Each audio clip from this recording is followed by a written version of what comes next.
এটা হচ্ছে দার্জিলিংয়ের ডে 3। হ্যালো সবাইকে, আজও ব্লগটা কাঞ্চনজঙ্ঘার ভিউ দিয়েই শুরু করলাম। সেদিনও আমাদের লাকটা ভালো ছিল, আমার কাঞ্চনজঙ্ঘাকে দেখতে পাই এবং খুব ক্লিয়ারভাবে। তো তারপরে এই যে রেডি হয়ে বেরিয়ে যাই। সেদিন গেছিলাম হচ্ছে একটা মার্কেটে, তো খুব সকাল সকাল ছিল বলে যে সবে সবে বসছিল, তো সেটাই ফুল কভার করি ওখানে। তো দেখতে থাকো তোমরা।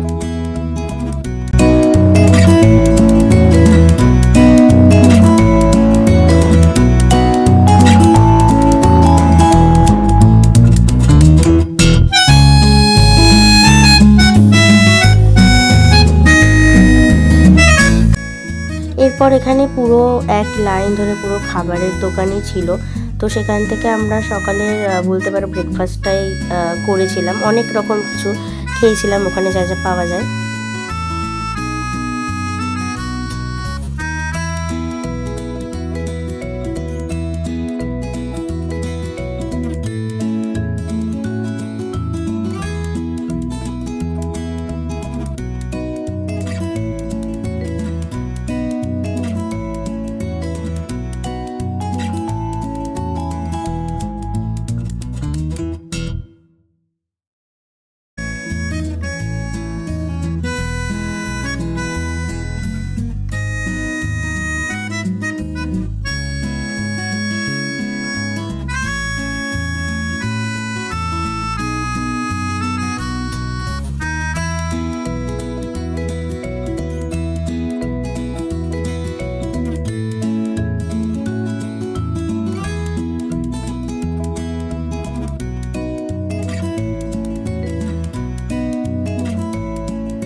তারপরে যাই হচ্ছে ক্যাফেটাসে। তো সেখান থেকে এই যে সফটি আমরা খেয়েছিলাম, আইসক্রিম যেটা বলতে পারো।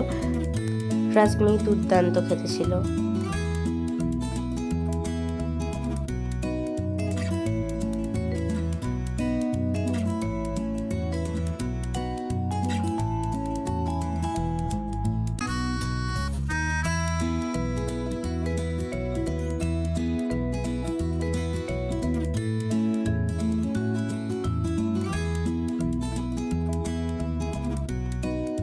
তারপর আমরা আবার একটু মেলে ঘোরাঘুরি করে তারপরে চলে যাই হচ্ছে আবার হোটেলে। সেখান থেকে রেডি হয়ে আবার বেরিয়ে পড়ি একটু বিকেলের দিক করে।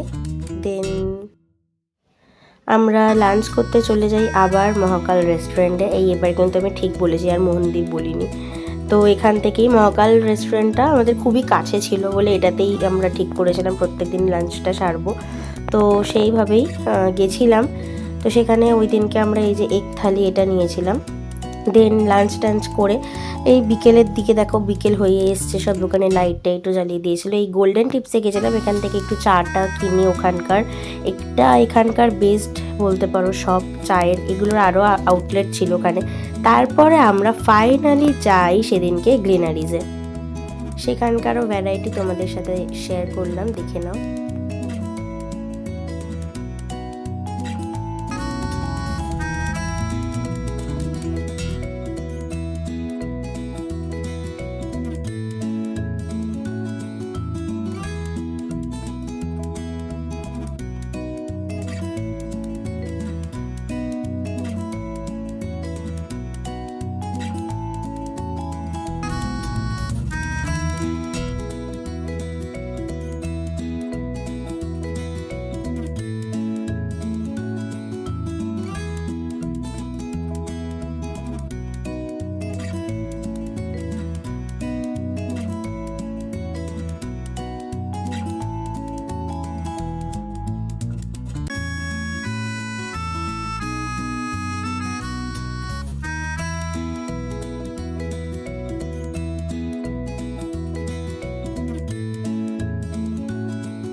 সেদিনকার জন্য এটুকুই ছিল। নেক্সট দিনে আমরা 4-5টা জায়গা কভার করব, সেটাই নেক্সট ব্লগে আসছে। টাটা।